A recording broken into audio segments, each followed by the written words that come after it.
All right, I think that I'm gonna go ahead and start us off because I want to make sure that we have as much time as possible for our speaker.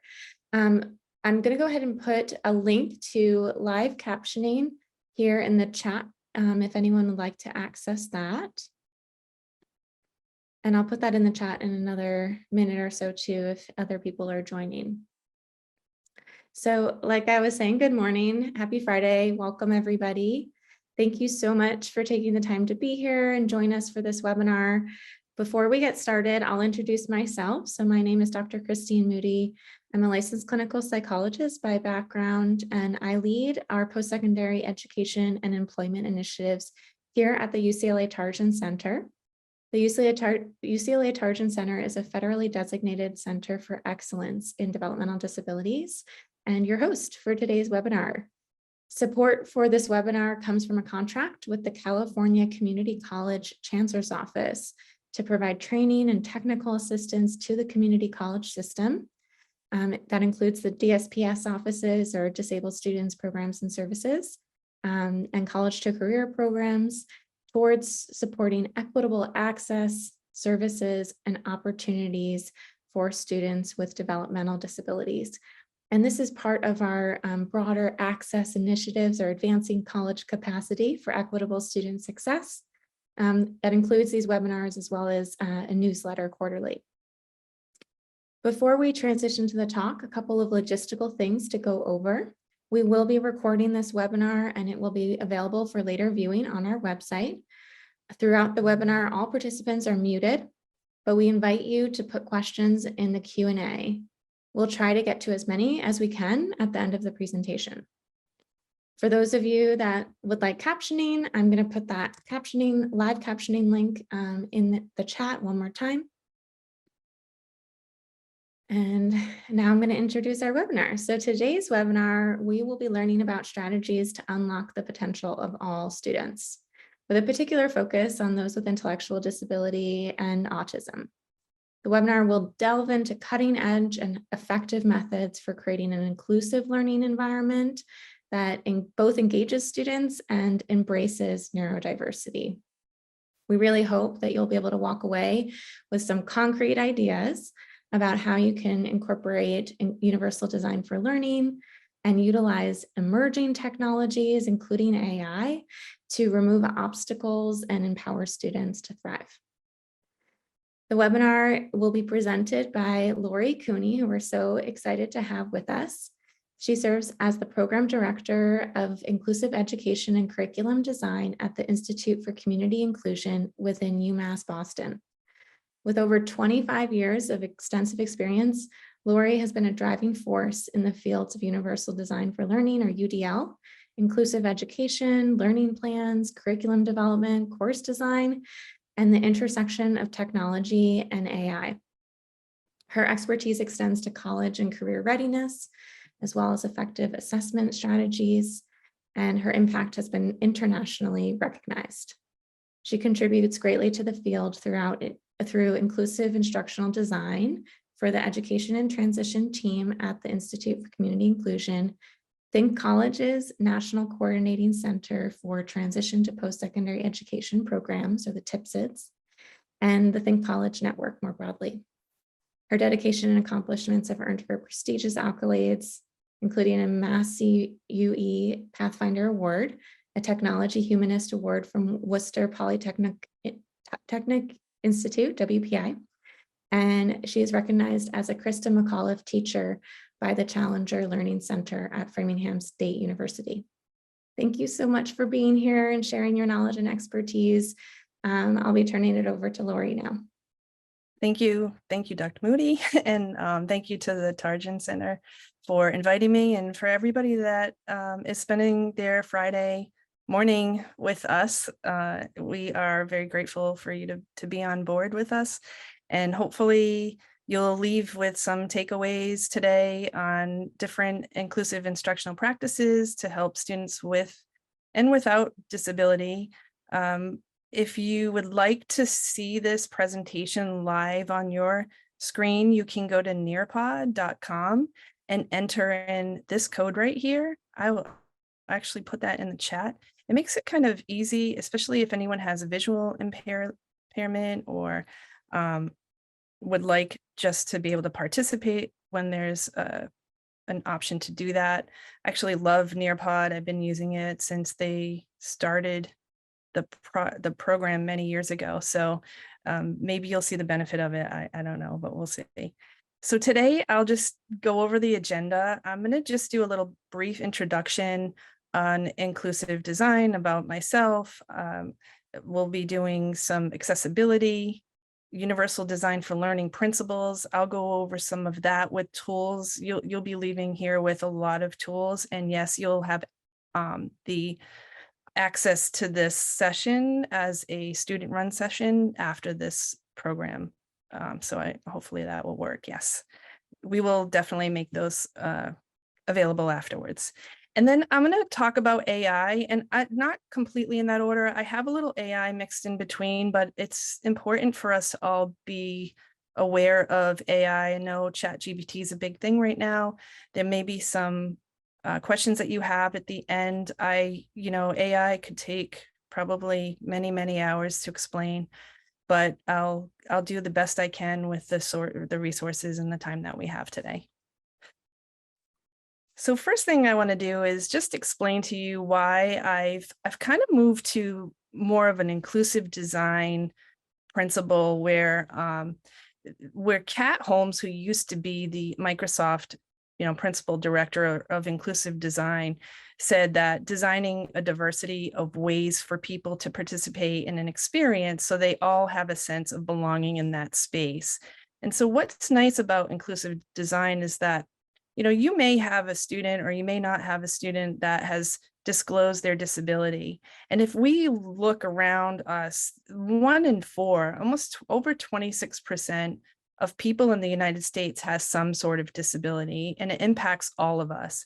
And students go from high school to college programs, and not every student discloses that they have a disability in your class. They're a little shy about it. They don't really know that they can do that. They don't realize the accommodations that they can make. So it's good for us to be mindful of how we will create accessible materials and instruction that will benefit all students. And that's really the crux of this presentation today. So I'm going to show you a quick video, and I'm going to model UDL today. So there'll be some videos and there'll be some demos and things like that. So this video is about inclusive design for cognition. And I think Microsoft is really leading the way on this. So I will play this, and I'll also put the closed captions on. Every human on the planet approaches situations differently. We all have different ways to think about problems, different things we need to make decisions, and different ways we like to learn. Yet the products and services we use every day don't typically account for those differences. They force us to adapt to one way of thinking. And that causes all kinds of problems, from mild irritation to learning curves that are steeper than they need to be, all the way to outright exclusion of folks who think differently. There's a better way. At Microsoft, we've built a practice of inclusive design. The methods we use talk about exclusion from the start, and the awareness that exclusion happens unless we deliberately work against it. Now we're introducing inclusive design for cognition, so we can thoughtfully adapt our products to the way people think, instead of asking people to adapt to products. The work starts with understanding the motivation behind any endeavor. We identify the goals and tasks for that motivation and what cognitive demands might be in the way. As we do this with all inclusive design efforts, we learn from a diverse range of human beings, the true experts in adapting. We absorb the different ways people approach problem solving. Some people learn by trial and error, poking around to make something work. Some people learn by reading or watching videos to take a step-by-step approach. Some people require absolute silence to focus, while others thrive on noise and energy. So this is just an interaction for those that are on. How do you like to learn? Are you a hands-on learner? Do you like to read? Do you like to listen? Do you like to watch videos? I know I personally love to listen to audiobooks, and I didn't realize I was an auditory learner until I started listening to audiobooks, but I also like watching videos too. So you can choose more than one. And there might be an incorrect answer, but there really isn't one. That might be my design of the survey.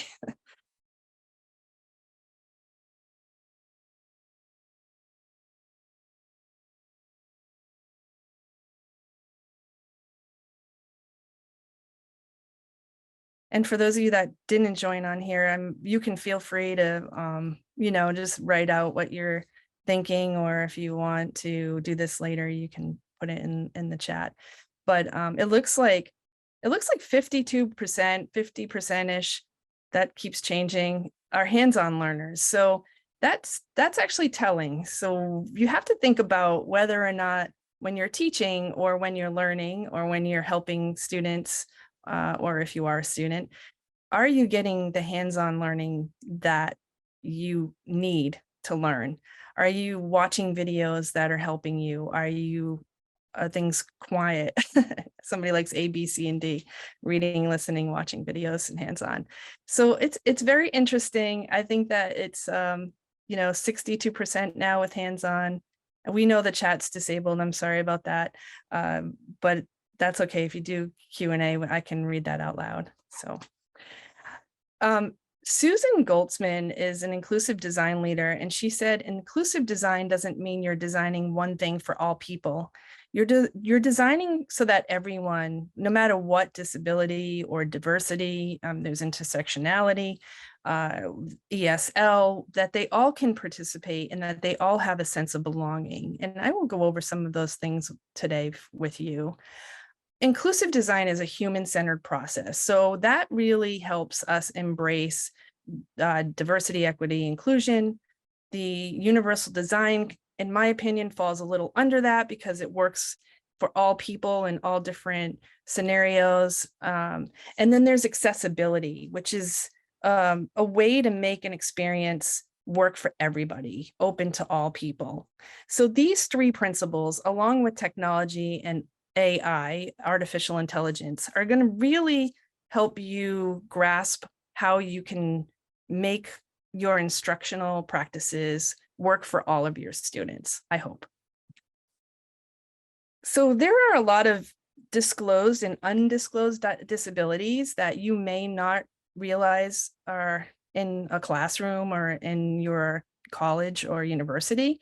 And there's the typical ones that I included on the right, which are ADHD, anxiety, depression, speech, hearing, autism, vision, cognitive disabilities such as intellectual disabilities and developmental disabilities. But those aren't always seen as something that you may need to address when you're teaching and when your students are in a room, especially students that may have hearing impairments or depression, even that they can't get out of bed and get to your class. So we'll talk a little bit about some strategies for that. There's other types of disabilities such as dyscalculia. I always struggle with that word, which is where the student has or an individual has trouble with numbers. I actually have this problem myself. So that's when maybe something gets reversed, or that they're not able to process the mathematical problems in the way that they're supposed to, go, because it's an order of sequence.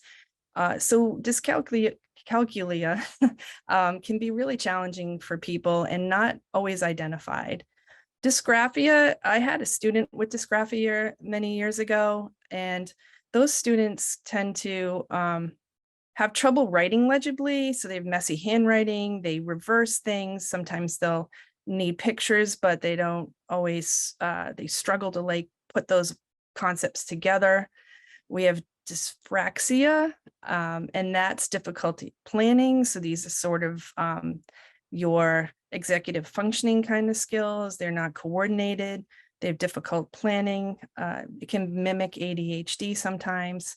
And then, of course, dyslexia, and I'm kind of going clockwise here. In dyslexia, we all think we know what dyslexia is, that it's a print disability where you have reversed letters and words, but it's also a cognitive disability where you also reverse things Maybe you say the grass is green and the tree is brown, and dyslexic people may say the tree is brown and the the tree is green and the grass is brown. So those are sort of some things to be mindful of. And I didn't know if anybody knew this, but these are just some people who have overcome their disabilities and have been very successful. And if you have any idea who some of these people are, you can see that, Albert Einstein has autism, or had suspected, and dyslexia. Steve Jobs had dyslexia. We all know Beethoven went deaf. This is Lady Gaga down here with a chronic illness. Believe it or not, Cher had dyslexia and dyscalculia. I'll never say this right. It's like saying Worcester, except Christine, you got that right. Selena Gomez has depression. Agatha Christie is dyslexic, and Emma Watson's ADHD, and we all know Harry Potter here has dyspraxia. So very interesting. I just wanted you to all see that, because sometimes we have in our minds, and we don't intentionally mean to do this, but we tend to put aside people who have disabilities and not think that they can accomplish anything. So this is why it's important for us to recognize that just because somebody has a disability doesn't mean they can't overcome that.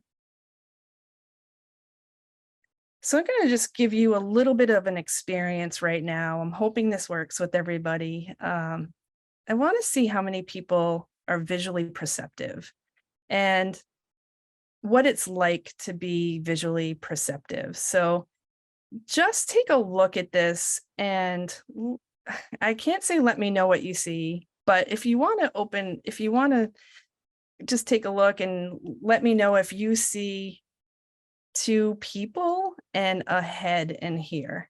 And I see some questions. Is it brown? Yeah, this is great. So some people do see the two people in a head. Is brown and green color blindness? It can be color blindness too. It can be both, but it can also be dyslexia or dysgraphia. So I'm going to just point this out. There's a woman here. She's holding an umbrella. And then there's another woman here holding an umbrella. But there's also, if you see, there's a head of a man, I would say an older man that looks like his nose is the arm. And it's just a visual perception. And it's mostly easy. There are a lot of these. You probably played those hidden games growing up and stuff like that. But I'm going to ask everybody to take a minute. And this can be very frustrating. These are called magic eye. And just take a minute to look really closely and let me know if you know what this is. And I'm going to add an activity. And I'm going to do an open-ended question for those of you that are on Nearpod.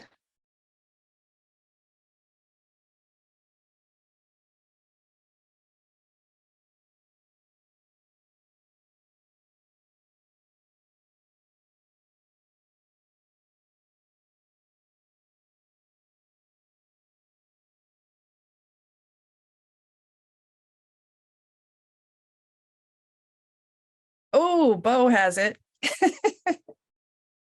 It's frustrating. So I would say it's not a cat. It could be a swimming dolphin, I guess. Yeah, it's really hard to see. And I'm just curious, does that make, and you can just answer this in your head. It moves so fast. You have to really stare at it.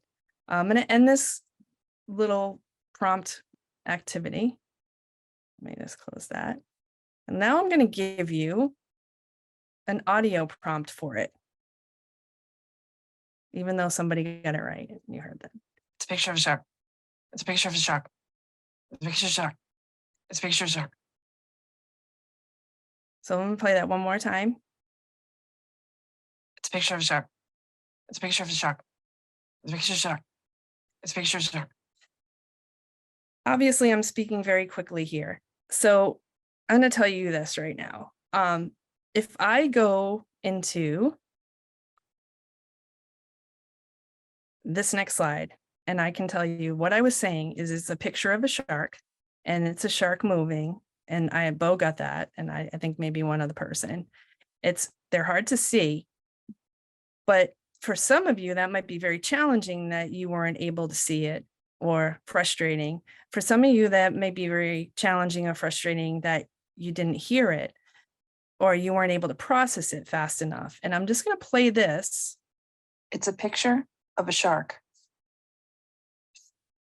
So now we have a slowed down version of what I was saying very quickly, and we have the image in front of us. So all I had to do was adjust the speed and put a little bit more clearer picture.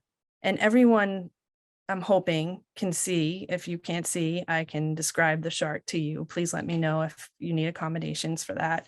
But this is just a way for you to realize that just because a person isn't cognitively processing at the speed that everybody else is, that it doesn't mean that they're not able to access information. It just may need a little bit of a slower pace. You may need to put text on the screen. You have immersive reader here, that if someone has dyslexia or dysgraphia or any of those disabilities, that they're able to hear and see and interact. So hopefully that makes you maybe empathize, or maybe some of you have this processing disability, I don't know, but maybe it just helps you kind of feel what it's like to be that kind of person. So the one thing that we can do is we can consider all the needs from the beginning. If I just said, here's a picture and you had to guess it, and then I explained it, I don't think anyone would really recognize what that would be unless you could see it. I have this ability to see that magic eye, but I try the New York Times game all the time to do the 4 categories, and I'm terrible at it. So we all have our strengths, right? So how do we do this?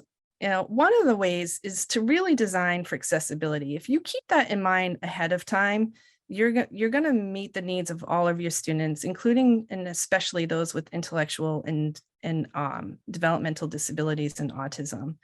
And I'm going to show you this quick video, and I just want you to put yourselves in someone else's shoes with this. Imagine if 90% of the websites or mobile apps you use today locked you out. Everyone else continues to experience the convenience of mobile banking, the connectedness of social media, and the freedom of online shopping. But for you, they're inaccessible. For the 57 million people with disabilities in the United States, this is their everyday experience. People with visual, auditory, motor, speech, and cognitive disabilities rely on various assistive technologies and alternate methods of interaction to use digital documents, web, and mobile apps. People with visual disabilities may rely on screen readers, braille displays, zoom functions, or high contrast colors to get value from what's displayed on screen. People with auditory disabilities often rely on captions or transcripts for video content. People with motor disabilities might require speech-to-text software or keyboard-only interactions. People with speech disabilities require a non-vocal means of interaction. And finally, people with cognitive disabilities often require thoughtful and organized layouts with clear direction. Digital accessibility is the practice of making digital documents, web, and mobile apps accessible to everyone, including people with disabilities. Accessible sites and apps are perceivable, operable, understandable, and robust. So that's actually a requirement for web content, but also digital material accessibility. And we all need to be mindful of that for students in our programs, because they are entitled by law to have access to all the content, especially anything that's posted online. So let me just go over this with you. Perceivable, that they must be able to see, hear, and touch if they have that ability. Operable, that they can navigate using a keyboard. or some sort of input device. This could be text to speech and speech to text and read aloud functionality. Understandable that they are labeled clearly and with predictable instructions, and then robust that it works on all different technologies and browsers and devices. So I've designed a game for kids that is completely and universally designed for accessibility. It works across all devices, and it works with all kinds of input devices like Braille readers and JAWS screen readers and things like that. And so I'm not saying everybody has to do that exactly, but here's how you can do it with your content and your teaching. This is perceivable where videos are closed caption for deaf or hard of hearing, but it's not just for that. Universally designed principles, there are folks that are at a bar or at the gym or in their homes with a spouse or a loved one, and they have to turn on closed captioning. My husband is Irish. He's from here, but he can never understand what they're saying when I watch Irish television. So we put on closed caption for him all the time. I'm really good at it. But audio files, they have to have transcripts as well for deaf or hard of hearing users. Images should have alt text. So you describe the image. So behind here would be image of closed captioning logo, image of multimedia icons, something like that. That's alt text. And it doesn't take long. And actually, somebody just mentioned, does Canva have accessibility? Canva does. There's a lot of accessibility now that is built into these tools. They're all incorporating AI, and a lot of them do this alt text automatically for you. And if it's just easy to check, and I'll show you some tips on that soon. And then if you're a designer of websites, you want to make sure that everything is in HTML so that it can be read without styles. Styles are ways that you present content. Like if you look at an Excel table, you wouldn't want to read, table B6 before you read A1. And that's kind of the problem with a lot of when people create tables and documents, that it doesn't read left to right. It reads all over the place depending on how they put the information in. So it's just something to be mindful of. Operable people with motor disabilities, quadriplegic, blind, they need to have multiple ways to interact with the material, that they can control it over time, that there's clear instructions and recovery options that are controlled regardless of ability. Meaning if you, like this man has no arms, he can control with his voice, he can control with his eyes. There are other ways to do that through buttons and foot pedals and stuff like that. Understandable is just making sure it's at an appropriate targeted language, that you can summarize articles, write descriptions, transcript your files, make sure your fonts are consistent and legible, navigable, and then there's clear instructions and labels. And finally, robust is compatible, reliable, adaptable, and interoperable. And I'm going to show you a little bit about how to create these, using headings, using lists, making sure that you have hyperlinks. If you have a really long syllabus, you may want to put a hyperlink from page 2 to page 10, if you have that, or hyperlinks to a resource outside or a book that you're asking students to read, or an audio file. Adding those alt texts, doing your tables I was just explaining, and then how to format one to another. I love this resource. I've been using it for years. It's the University of Washington. Yep, you'll get a link to this whole thing. Somebody just asked me. Creating accessible documents. This is just a really great resource if you want to learn how to make them in Word and Acrobat and all of these different ways. Also, people that are using Blackboard, there's Ally for Blackboard, which will check immediately for accessibility of your resources that you upload. Microsoft, every tool has an accessibility checker. There's the ability to check in Adobe PDF, all the other kind of learning management systems such as Canvas and Moodle, they all have the ability to do that. And I would run things through, believe it or not, like any AI, ChatGPT, and I'm going to show you some others that are even better today that you can use to do accessibility checks. So getting into universal design for learning, this is from the udlcenter.org. They're from CAST. Most people know who CAST are, but they're kind of the inventors of UDL. There are these 3 frameworks, which are multiple means of engagement, multiple means of representation, and multiple means of expression. And what I'm going to show you is how you can use different resources to like engage students, for them and yourself to represent, and then for them to express with action. And here's a little video of from the UDL Center. Learning is really a lifelong journey. And when students come to post-secondary, they're incredibly diverse. They have a wide range of strengths and weaknesses. And UDL is really about how to make that learning journey tractable for as many of those learners as possible. I think UDL is important because of the variability that we have across learners. We often think about individuals with disabilities as individuals at the margins, and that if we can develop or create learning environments for those individuals at either end of the bell curve, we go a long way towards addressing the needs of everyone else in between. We've seen an enormous growth in interest in using UDL, ranging from individual faculty members wanting to use it to whole departments to sometimes whole institutions wanting to adopt it as an approach to really better serving the broad range of students that are on campus.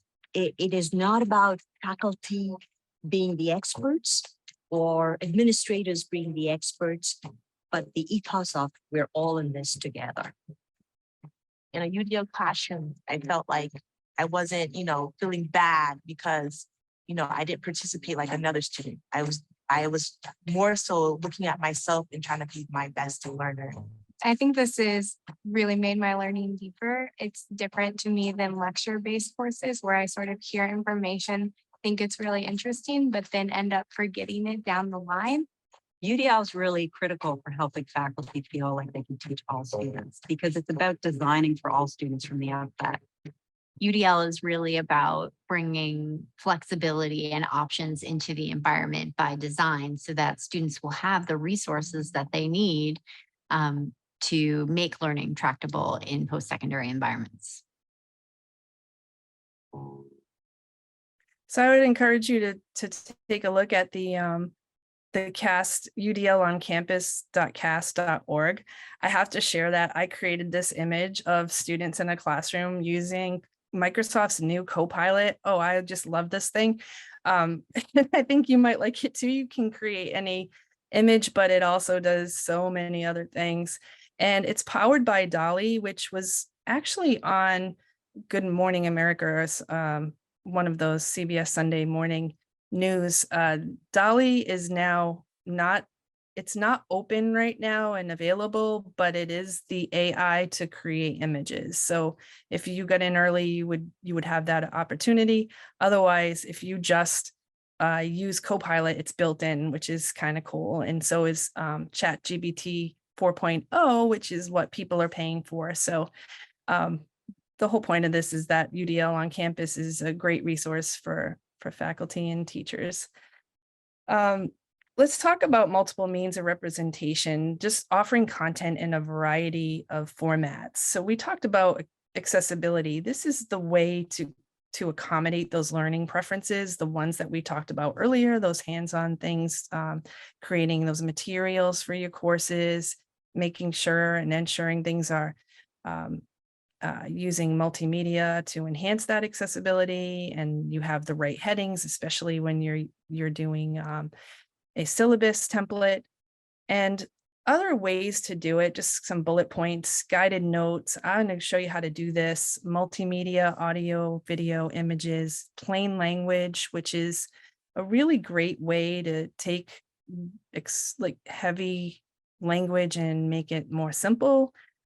text to speech, short videos, and then breaking your lectures into manageable chunks. I always say like 20 minutes. If you're doing an hour class, 20 minutes lecture, 20 minutes hands-on, 20 minutes class work or something like that. Digital textbooks and supplemental materials. A lot of courses do have the ability to have online textbooks now, and I think most of them do. And there are some really great resources for students with intellectual and developmental disabilities through the diagramcenter.org. There are several different options here, and you may not be able to see that, but they'll do image descriptions for you. They do 3D printing. They have all of these different templates that you can download to 3D print. They have accessible math, which is awesome. I mean, how many people can write a number and know that it's completely accessible for students who are blind or visually impaired or have any sort of disability? So that's a great tool. They have publishing, which I'm going to show you, and then research behind all of this. They're a Benetech company.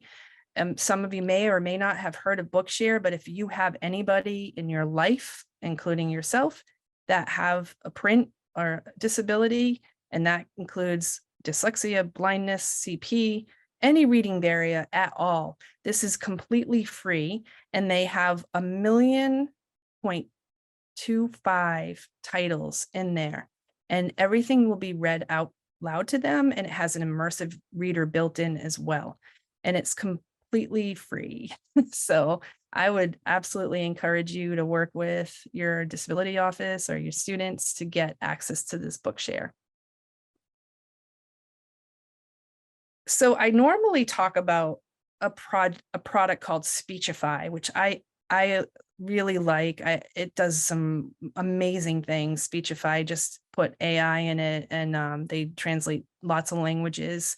But there's this other one called Natural Reader, and it's a very quick video to show you how it works. Did you know you can have your textbook read aloud to you? Natural Reader can read out loud for you. Listen to anything, anywhere. Just take a picture of any text and you are ready to go. In the past 15 years, global warming and climate change have become pressing issues that prove how current decisions affect future lives.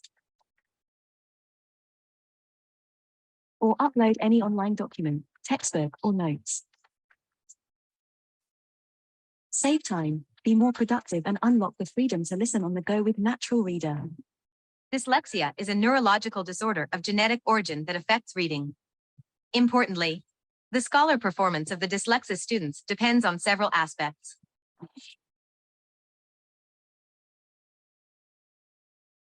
Download for free today and give it a try for your next class. It's completely free. This is why I'm sharing it. It's completely free. It's one of the top used programs right now. It's an app, and it's also on the computer. What I really love about it is, especially with colleges, I actually worked in a community college setting for a couple of years as an instructional designer, and we had everyone commuted. And there's very few community colleges that students live at. So they're either taking public transportation, or they're driving, or they're on a bus, whatever. They can download a PDF, listen to their email. If you have a course, like reading, they can listen to that. You can literally just take a picture of text in a book and it will read it out loud to you in any voice that you choose. So there's a lot of different voices as well. So I would encourage you to check that out, even for yourselves. I use these kinds of tools for myself all the time. As I described earlier, I'm an audio person. Icons for everything. I adore this site. This is a way for you to put icons that describe text in a lesson plan, on your syllabus, on your website.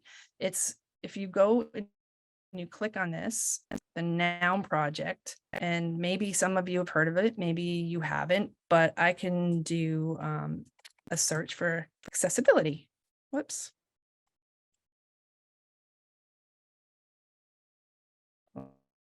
My cash flow app is running.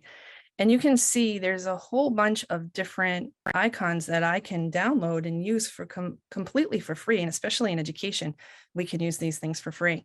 So I have the option to do a wheelchair. I can take a look at something like a quick view with this. I can see if I want to change the icon to be rounded, I can change the background, and then I can just download it and get that font completely for free. So what I would do is I would take that font and just make if you're using Canva or anything else, I would make that, part of my design so that everything looks clean and it's universally designed and accessible. And if anyone's using that, feel free to throw a question or answer in the chat, and we'll be sure to, explain how people are using these things too. I don't think there's any restriction. Somebody asked me if there's a restriction for natural reader. I don't think there are any restrictions that I know of. It works on Android and iOS devices.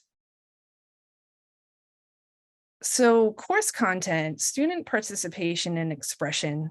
You want to make sure that you offer clear instructions and rubrics for assessments to guide students. I'm a big proponent of rubrics. I would like to know what is expected of me. If my teacher or my professor asked me to write a 5-page paper on Albert Einstein, and I wrote a 5-page paper and they gave me a D for it without any expectation of what I needed to write, I would think that that was an unfair practice. And so rubrics really break down why things should be fair and how they should be graded. Is it getting graded on content? Is it getting graded on grammar and spelling?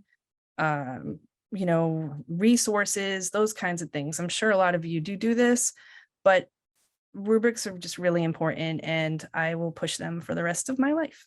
So you want to ensure also that your syllabus is accessible and easy to navigate. So let's take a look at rubrics and clear expectations. So how can ChatGPT help with grading? Many of you probably heard of chat. I don't know if everybody knows how to use it in a way that would help your jobs be a little bit better. So I wanted to show you how to do that.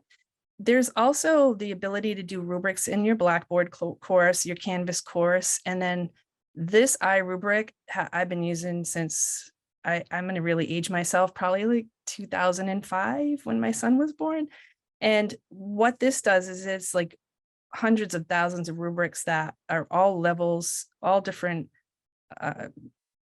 like areas of curriculum, and you can go in there and you can modify them. You can grade on the fly for each student, and it's already pre-scripted for you. But I'm going to show you something really cool. So let's do this. So we're going to look at chat. And what I'm going to do is I'm going to ask ChatGPT to do me a favor and let them create. We're going to go with this Albert Einstein. I'm a little bit obsessed with Oppenheimer right now. You're all being in LA, probably enjoying in California, that the Oscars are coming up soon. So create a lesson plan for college students to create a video presentation. I'm going to give them the option for any of these, a poem, poem or essay on what Albert Einstein would do if he lived in the future. So this is going to get away from any opportunity for students to cheat because it's very creative, I think. And look at this. So I hope this is kind of mind-blowing for you. This is a college level lesson plan on Einstein in the future, creative writing or communication, the objective, the materials, the introduction, the research, brainstorm what they need to do, the assessment. But I want to dig a little deeper in that. So I'm going to tell it to create a rubric for me to use to grade students. Unless there are any questions that you have on accuracy, spelling, grammar, creativity, and appropriate resources on a, let's say, 4-point scale. I'm gonna just make, I would normally not do this, but in a table, because that would be my second question. Let's just, for the heck of it, see what it does.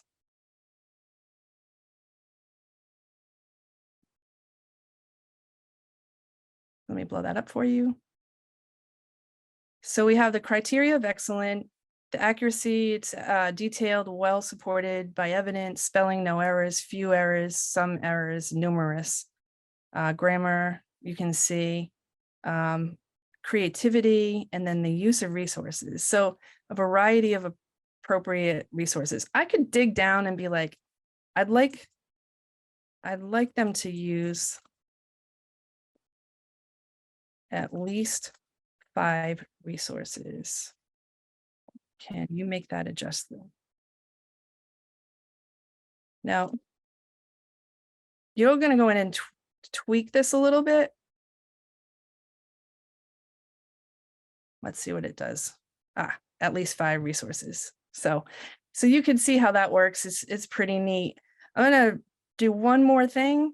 I want them to translate that.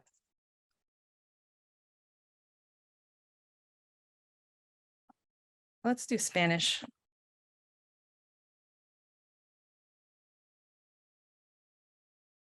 Just in case you have ESL students.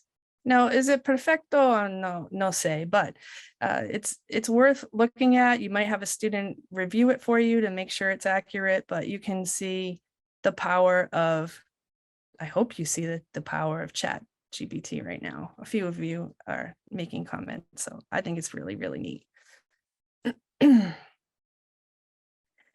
That's just a link for you. Okay, so now I'm going to show you how to use a tool called Perchance.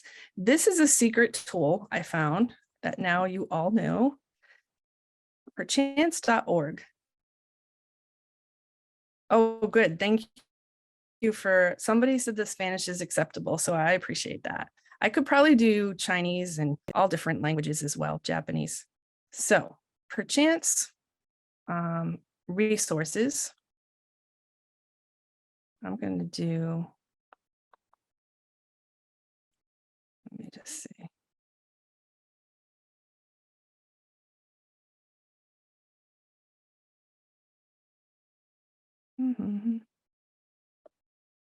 I keep clicking the wrong link. I'm sorry, my eyesight's a little funny. Okay. It's kind of a dig down deep thing. Let me just see if I can just click this link.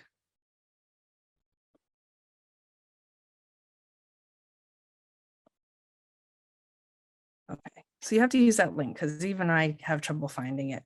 This is an AI photo generator. So you can describe that you want Albert Einstein to travel to space. And so I can choose a game art. Look at all these different options. I can do tattoos designs. I can do pixel art, oil painting, a 40s photo, a 70s photo. Let's see what that looks like. I'll make it a portrait. And I have 6, but you have 6, 3, and 9. We'll give it a second to work.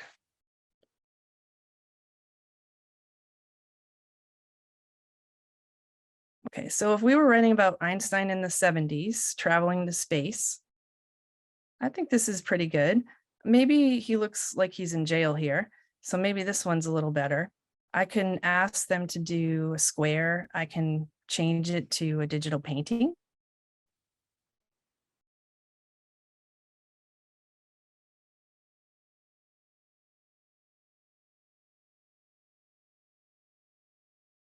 Okay, now I have him in space in a digital painting, which is kind of interesting. I hope that you can see that, and I can just save that image and pop it into a presentation or into a video or anything. And that's what you could do for yourselves or your students.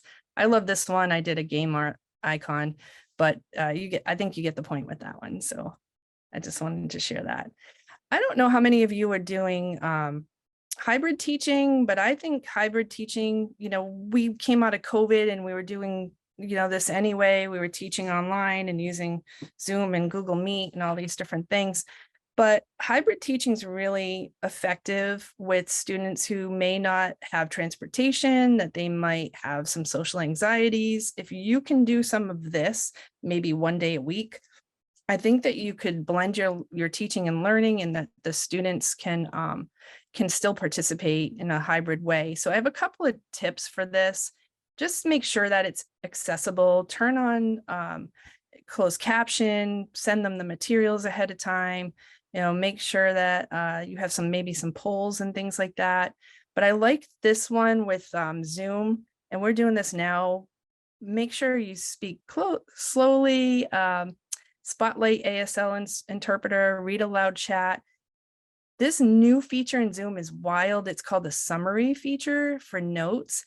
So here's my suggestion for you. If you want to write this down, I would turn on Zoom and record myself doing any lecture and hit that summary, regardless of whether I'm hybrid teaching or not.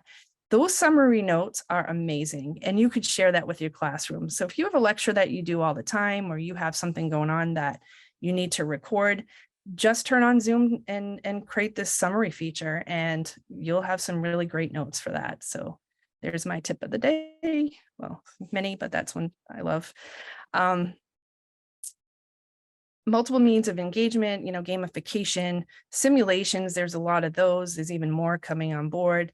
Quizzes and polls, assistive tech, personalizing learning, charts and graphs, and building. So I'm going to talk about gamification for a minute. There's actually studies out, and I have a link to the study about how gamification helps increase productivity in a workforce, and it increases motivation in gaming anyway. So what I would do is, if you all have a moment, I'm going to copy this Mentimeter link and pop it into the chat to play this game. Just what to do in your spare time is the question. So let me give you the link. Give me 1 second for that. For those of you that are on.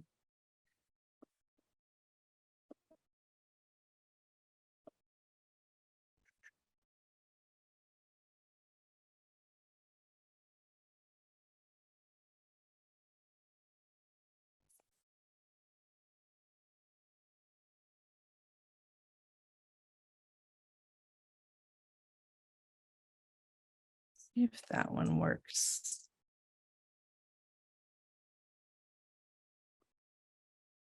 Now watch this.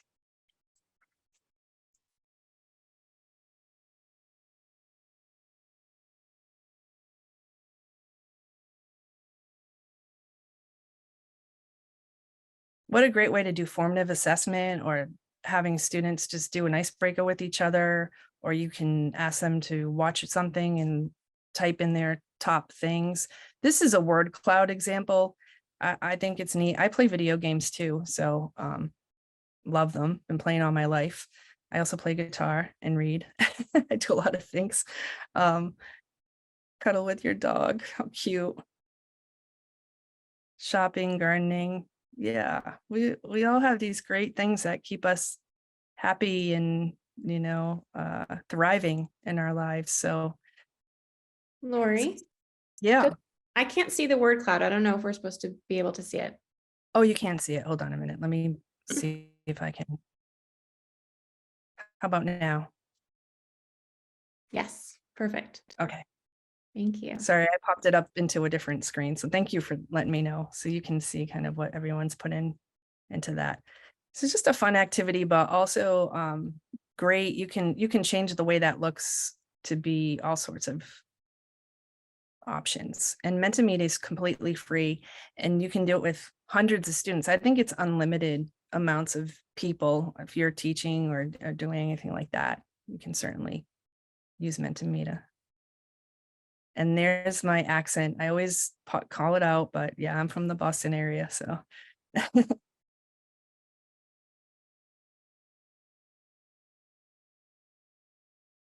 I have to show you this. This is something new with Mentimeter, and this might make your life like changing as an instructor. With Mentimeter, it's super easy to get plenty of responses from your audience using our interactive questions. But what about analyzing your results? Well, with our new AI grouping feature, we have made this a breeze. Let's have a look at a real world example. Here I have a presentation from a few weeks ago where our head of HR went up on stage and asked the entire company, what does HR mean to you? As we can see, she received 76 responses. And while there are a lot of good answers in here, it's hard for her to get an overview. But as we can see, there's a little button here that says press space to show groups. So I'm going to go ahead and do that. And we can see that it's sorting the groups. And here we can see the sorted and labeled groups. This has all been done automatically, and all of the responses have been put into one of these groups. If you want, you can click on the groups and see all of the individual responses within that group. And while this gives a lot of insight to the presenter themselves, it's also great for the audience to be able to see how the rest of the audience thinks and what trends there are in that specific group. This feature is now out to anybody who has AI tools enabled in their Mentimeter account. I put a help article here below where you can read on how you can activate this in your own account. Happy grouping. I think that's so neat. That just came out a couple months ago. You know, being able to pull your students or even your colleagues and kind of pull together, you know, these great ways to get that data to look nice. I think that's really fantastic. And I think I keep getting asked the question about whether this will be shared. And the answer is yes, we'll be sharing this whole entire thing with you. Christine will send that out for everybody afterwards. All right, you ready for this one? This is called Quizzes. Now, Quizzes is really fun. There's another one that a lot of people may have played, which is Kahoot, which I still like. But Quizzes is very interesting because Quizzes has this new feature where it automatically builds a quiz for you. So we're not going to play a quiz, but I want to show you how we can build a quiz with Quizzes. So let me just see if I can click this link. Sorry, let's go to Quizzes. Let me shut that off. Okay. So what I was thinking about doing is maybe I would take a link from your community college's website and create a quiz for that. Yeah, so Quizzes and Quizlet, these will create flashcards. Quizlet is a flashcard creator. What I want to do here is I can import a quiz from anything, but I'm going to just create it with a link because I just want it to be easy. So I'm going to upload a link. The only thing about this is that you do have to select a grade and it goes to 12, but it's okay. So I'm going to just say other. I'll do instructional technology.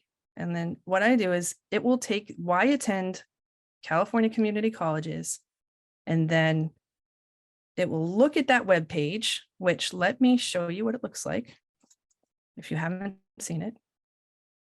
Why attend? There are, I think, 9 different things. Okay, so it will read that, and within the next minute or so, it'll generate a quiz for me using AI. And I'm going to share in the chat for people who are interested. I keep trying to find my chat while that's working its magic. Quizlet.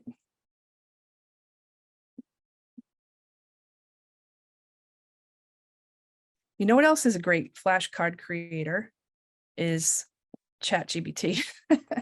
Okay, so what this did is it gave me 13 questions. I probably should have just said, give me 5. And it actually gave me the right answer. See the little screen and then the wrong answers, just made up some answers for me. I would double check this, obviously, if I were going to send this to students. I take off the timer because I just feel like, like you can give it a long timer or something like that. But I just feel like students that have that processing, intellectual or, any sort of processing issue, that might really stress them out, even anxiety. So you might want to pull that off. But I could check it for errors. I can ask similar questions. I can even translate this into all these different languages as well. So what I would do is I could publish that, and then it would become a live quiz that I could share and embed in my class, or I can do live. I can do those kinds of things right there. So quizzes is really, really great. And that's just one little tiny piece of quizzes. It's, like I said, completely free. And if you have students doing charts and things like that, like charts and organization, writing, outlining, that is a very good way for students, especially with autism, to kind of organize their thoughts. So I would use Canva. Has some really great templates. This is just one example of a template for words around happy, thankful, joyful. I have another one that would be for a mammal's diagram, sort of like a chart for that. You could do a timeline of events. Advantages of, well, maybe this would be AI now. So you can create these really great images in Canva that you can embed into your syllabus or into your classroom, or have students use in general to make really great things. And I'm going to show you another trick with Canva in a few minutes.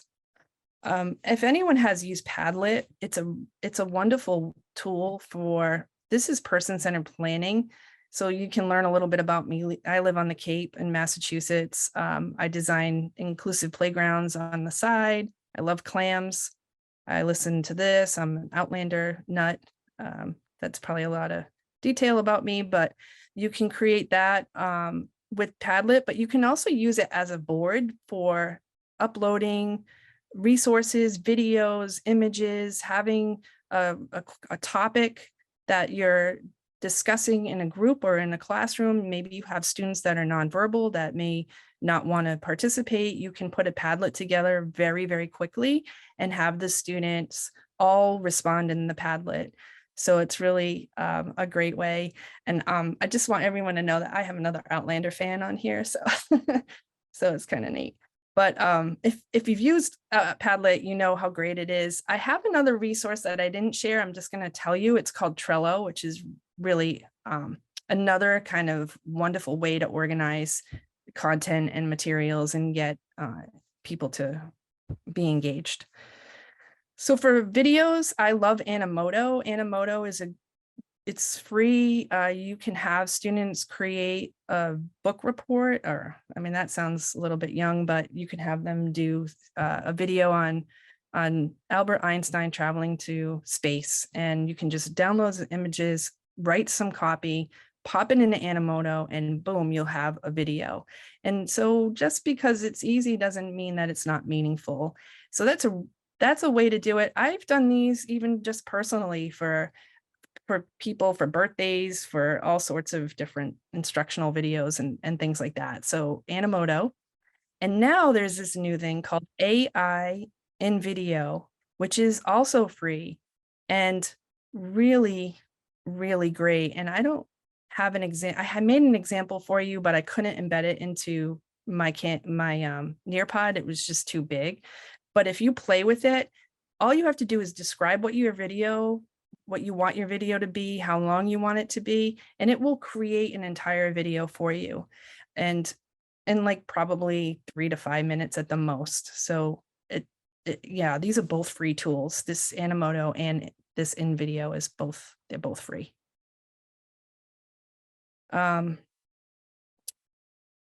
Somebody just asked me if there's any AI for lyric songs with images. Yes. You could do Copilot, you could do Perplexity. I'll get into that later, but you can create some really neat things. You can even have these AI to help you become a songwriter. So there's like unlimited possibilities. Just think of AI as the assistant who knows everything to help you do anything. And I don't know if I should be quoted on that or not, but it's probably true. Discussions for expression, speech to text, note-taking, collaborative projects, animations, concept maps, and assistive technology. That's action and expression. So I got to go back and answer one more question. All of those resources are multiple means that I'm giving you. So they do closed captioning. This last one I just shared also does closed captioning on the fly automatically. So that's the answer to that. Otter AI for note-taking, it's really my go-to. I pay for the service because I use it for everything. I will show you, I just want to show you real quickly how it works. And you can even use it, you can use it for something other than just note-taking. You can use it for live captions too. So let me pop this in here. Where are you? Okay, watch this.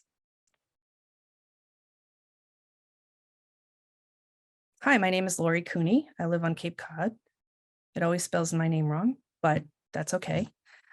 I'm enjoying talking to you all today. I wish we were face to face because that's always fun, but not possible, obviously.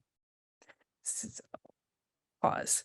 So it will actually caption live for me. You can turn that on in the class if you want. You can also turn on Google Meet, but what this does now is it actually summarizes notes. So I can go in, I can look at my history of notes, and then I can ask it to summarize and do an Otter AI chat.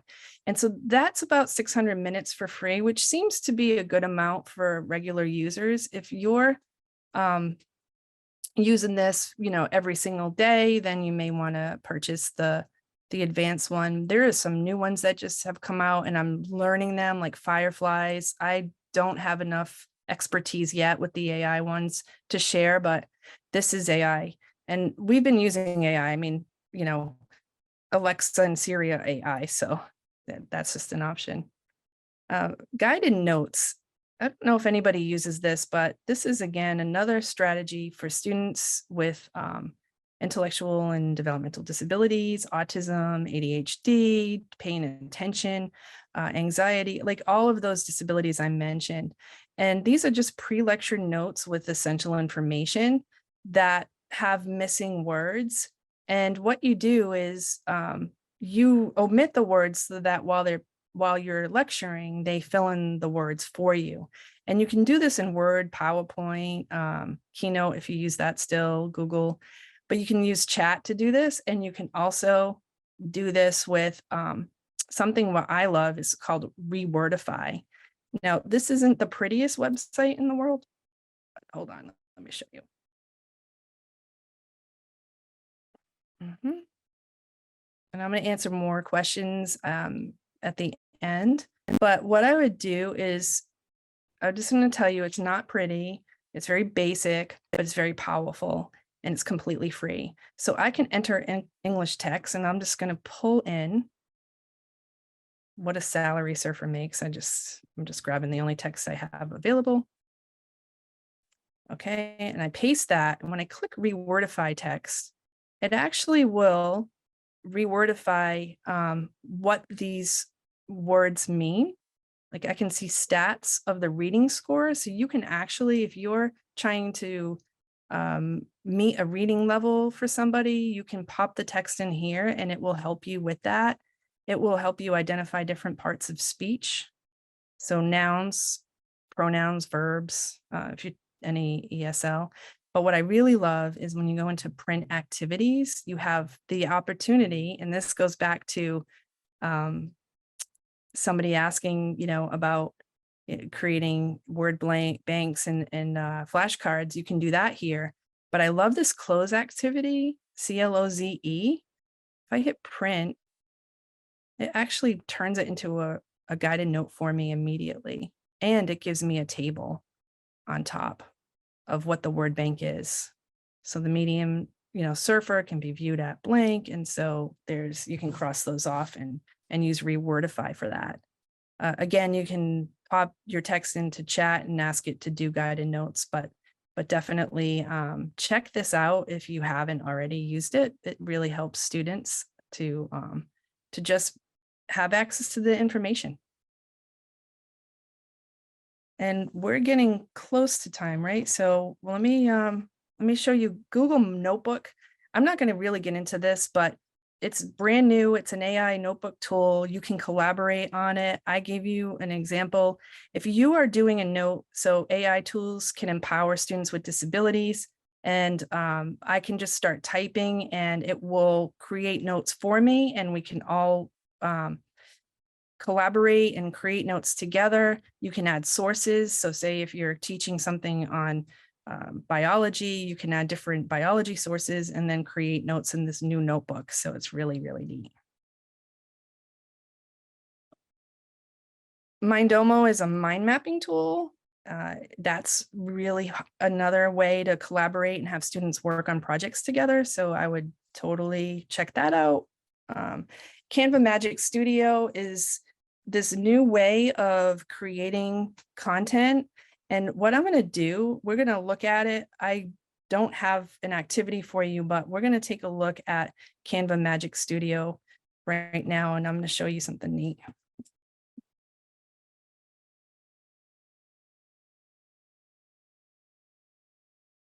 Click on Magic Studio on the left. Everybody that has an educational account has access to this. And what you can do is click on Magic Design. They have presentations, they have Magic Video, and I can do a poster. This is just one I've done, detailing the benefits of inclusive education for a special school audience. And watch this. It automatically creates content for me. And then I can just go in and I can customize that template.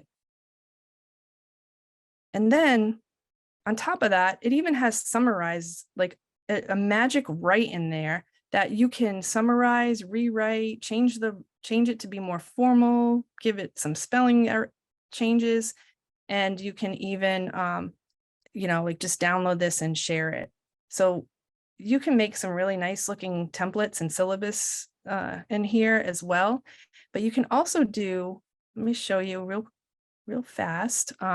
There's other options with this. You can do presentations. I've actually used this and they're very accurate, and videos. So you upload a couple videos and it automatically creates a video for you. So I'd have your students use that as well. It's very, very powerful. I mean, I think they have hundreds of millions of users now. So the AI revolution is here. If you ignore it, you're going to slide down this slope. I follow this ChatGPT tricks on Instagram. There's a lot of resources on Instagram, but it's going to be really hard to climb back up. But if you start to understand AI now, it's going to be a little bit easier for you, and because you'll be right on board with it, and you don't have to jump in and learn every single thing about it, just a little bit about it. AI is machine learning. There's natural language processing. I say it's like talking to Google and getting a response as if Google were human. So it has this really powerful way. Some of it does take in the information that's out there, and it can be biased. So you have to be really mindful of that. It doesn't always produce accurate resources, but there are really good ones that are out there. And AI just empowers inclusion with helping, people be independent. This is just an example of an individual who needs help getting dressed, and they have a robot that he speaks to help him get dressed. And how nice is that they don't have to have a family member dress them or an aide dress them now. Or in a classroom, it helps with independence. And then here's an example of the AI assistant with the tutor and the instructor. This is, it's just a really nice way for somebody who's still struggling, that takes a little longer to learn, to have an online immediate tutor to help them. I would have been probably a doctor maybe if I had been able to do tutoring with AI and math back in those days. So Khan Academy has Khanmigo, and that has an AI assistant built in. And he actually has a TED Talk that I put a link in here, which I'm gonna not show in the interest of time, but I think you're gonna love this resource because it talks about how our learning in conventional settings, the curve is around here. This is an actual study. Mastering learning is here, 1 to 30. But when you have a tutor or somebody online, this is the curve of how you can learn and how that opens up doors for everybody, including those with disabilities. So I would encourage you when we share this to watch this amazing video by Khan himself. So AI empowers inclusion, it enhances learning. They using it will help you tutor, it'll help you with customizing personalized learning. It helps with instant feedback, step-by-step explanations. You might have a problem that you need to solve and you can ask AI to help you. Like, how do I get started on an essay? Promotes equity. You saw me translate things. You saw that it can create rubrics that it can read. It actually can read and check for accessibility for you. So you don't even, as an instructor, have to know how to be accessible. This will help you with it. If you're concerned about plagiarism, I say set reasonable policies around using it. Have faster, honest learning with academic integrity. And it shouldn't replace learning, it should empower. But if you are concerned, these are some tools that you can use to check if it's AI written or not, but it's not always accurate. So I just wanted to give you that. And this is Ludia, which is a UDL. Whoops, that kind of got lost, but it's an AI with for UDL. So you can go to Ludia, you can click on the link on the next slide, and then you are right here, and you can actually like put your stuff in there and ask it to be more universally designed, and it is really, really powerful. So we have free tools. We have chat, Microsoft Copilot, check that out. It does images and everything. If I go to Copilot and ask it, I'm going to show you right now because I adore this thing. And I promise I will have time for questions too. And I'll get to those in a minute.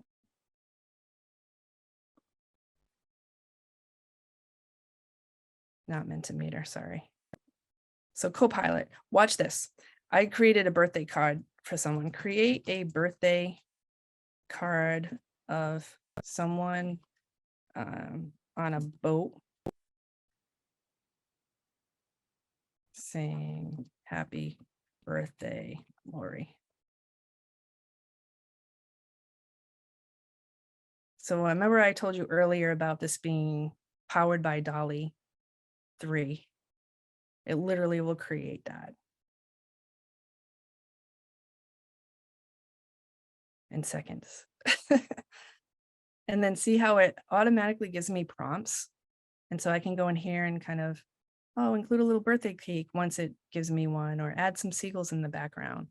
So it's pretty neat. And then you can click on designer and edit that as well. And there's some other little Copilot things here, like a cooking assistant, a vacation planner. It's just going to be a little slow because it knows I'm trying to rush. So there we go. Happy birthday, Lori. This little dude on a boat. That's cute. So I might like one of those. And I can change the watercolor, do all sorts of things and download it. This is just great for you to use in your class to maybe explain a term or something like that. Google Bard is turning into Gemini, which is going to be really powerful. Deep AI is something to check out. Claude AI is right now one of my favorites because it's not part of chat. It's its own safe way to use AI. And Claude AI will take PDFs and review them for you. So you can upload documents in here. So I'm just going to show you one that I did.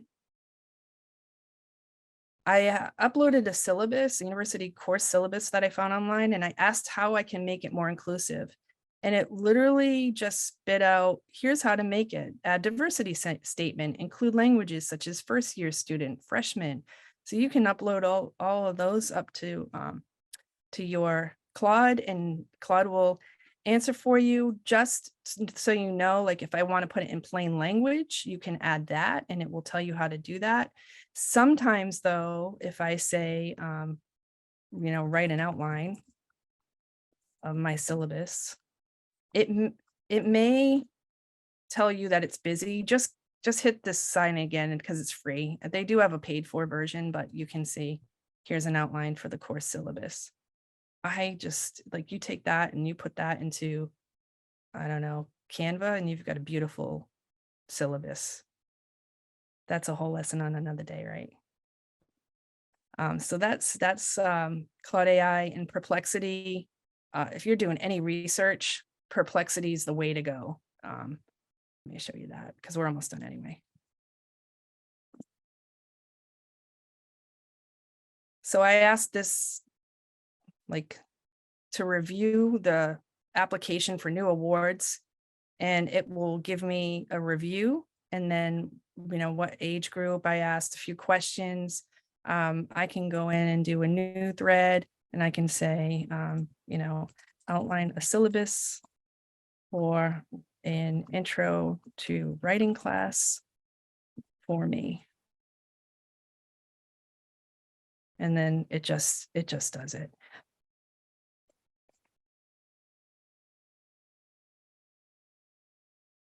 Can you provide resources?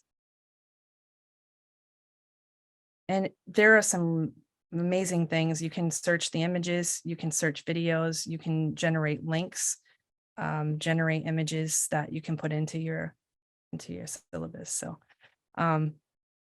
Perplexity. I have some student prompts. I think generate flashcards to help me review. I'm just going back to some comment that was made. Suggests ways to manage their time better, assist them in SMART goals, assist yourself, check for grammar and spelling. I say if a student's having trouble writing email, which they just are really bad at, have them vet their email through ChatGPT or through one of these other AI tools and say, can you help me review my email to my professor? And it will do that, and not write it, but you can ask them to review it, taking notes. So some tips: just edit and refine your generated text. You can keep asking it to be more clear. It doesn't end with the one question that you ask it. There's an activity here. You can create one-page flyers. You can have them create a tip sheet. And I just have a question on whether or not you found this session helpful. And I'm going to take a look at the questions in the chat while you're doing that. And I have some resources and I can put my email and stuff in here for you. So I hope that was really helpful. Yeah, definitely. I think that already in the Q&A, so many people have been sharing how excited they are about these resources, and that one person said that they feel like their mind is going to explode. I'm sorry. In a good way. In a good way, they specified in an exciting way. And that there's so many different resources that you shared, and everyone's very excited to get their hands on it. So just a reminder, we do have the recording. It will be posted within a week, and we'll send it out to everyone who registered. We'll also send out the slides at that time too. So thank you so much, Lori. In our last couple minutes, I may go through some of these questions and have you kind of answer on the spot. So one person asked, how do you pick up on new AI tools, or how do you learn about these things because it's constantly changing and new things are coming out?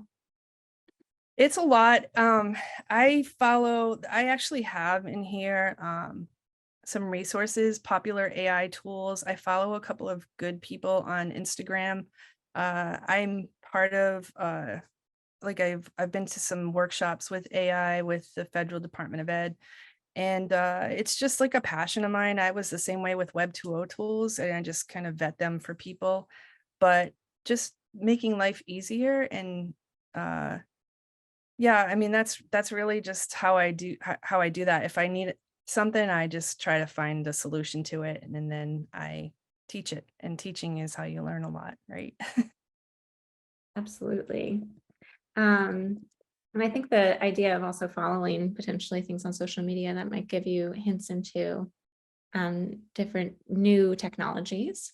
I'm noticing that people might be hopping off a minute early to kind of transition to the next thing. I want to put in the chat our UCLA Tarjan Center webinar survey. Greatly appreciate if you can fill that out, give us feedback on our webinars that we're organizing.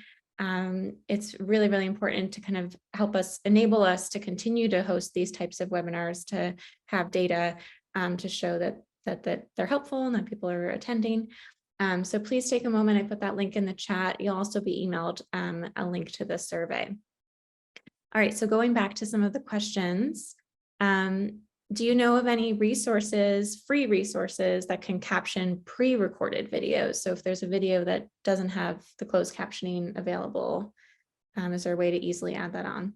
There are tools out there. I would actually take, I would use Otter, I would use Google or Zoom and play it and then have it record and then save that audio file for like the cheap, easy, down and dirty way. There are some other tools out there that will, you know, do live captioning and live recording. So it would just depend on what it is exactly, but there are definitely options for there. If you go to this popular AI tools.ai, you'll definitely find one that will match your need. Okay.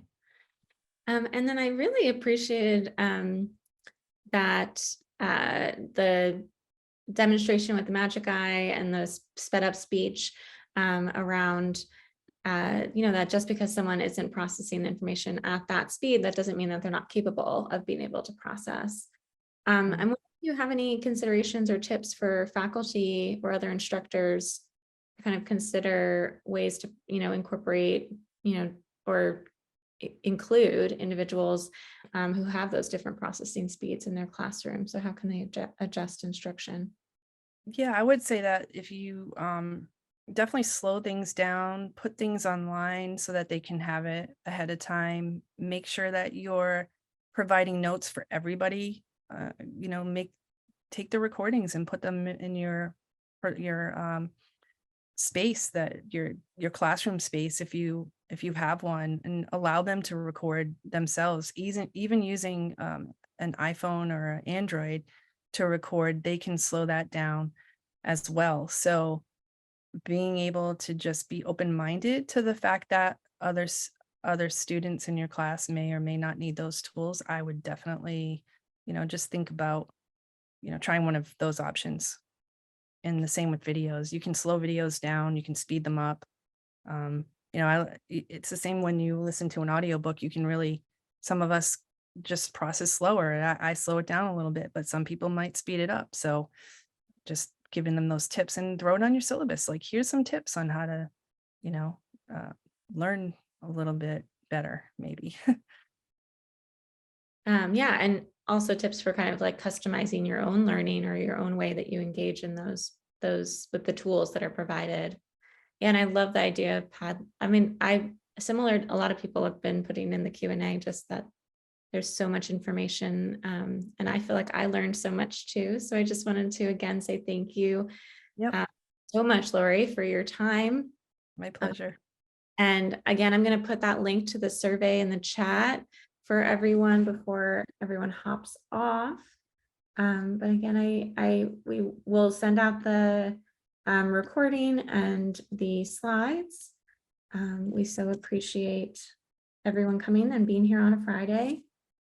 Thank you, Lori, for your time. I'm noticing, Lori, is the Think College email, it looks like it's missing a K. Is that correct? Oh, it is. You are right. So email me. It's Think College. Yep, you're right. It is missing a K. My mistake. Okay, we'll make sure here. I can type Think College TA. I'll fix that. Yeah, and we'll send out the corrected one. So that and then Lori's email too was on there. So yeah, thank you again, and have a wonderful weekend, everybody. Thank you, everybody. Sorry if we didn't get to all your questions, but happy to answer them if you want to email me. Yes. Thank you for offering, Lori. I think lots of people had, your talk today spurred so many ideas and thoughts and possibilities. So we appreciate being willing to answer any follow-up questions. Okay. All right. So if again, like I said, thank you again. And we're going to be closing the webinar, but please fill out that survey. We again appreciate that feedback. It allows us to continue to offer these types of events. Mm-hmm. Thank you all. Okay. Bye, everybody.